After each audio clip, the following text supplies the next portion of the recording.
Good afternoon, fellow YouTubers. I'd like to read to you Isaiah 53 and discuss it briefly afterwards. So I'll be starting in verse 2. For he shall grow up before him as a tender. Now, just I got to clarify, this is the clearest prophecy of Jesus in the Old Testament. And it's not just a couple lines, it's a whole verse. For he shall grow up before him as a tender plant, and as a root out of dry ground. He has no form or comeliness, and when we see him, there is no beauty that we should desire him. He is despised and rejected by men, a man of sorrows and acquainted with grief.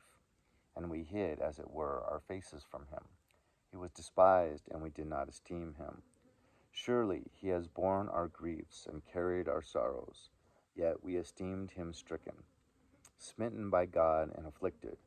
But he was wounded for our transgressions. He was bruised for our iniquities. The chastisement for our peace was upon him, and by his stripes we are healed. All we, like sheep, have gone astray. We have turned every one to his own way, and the Lord has laid on him the iniquity of us all. He was oppressed and he was afflicted, yet he opened not his mouth. He was led as a lamb to the slaughter, and as sheep before its shearers is silent, so he opened not his mouth.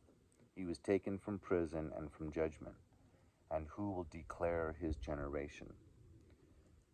For he was cut off from the land of the living. For the transgressions of my people he was stricken, and they made his grave with the wicked, but with the rich at his death, because he had done no violence, nor was any deceit in his mouth. Yet it pleased the Lord to bruise him.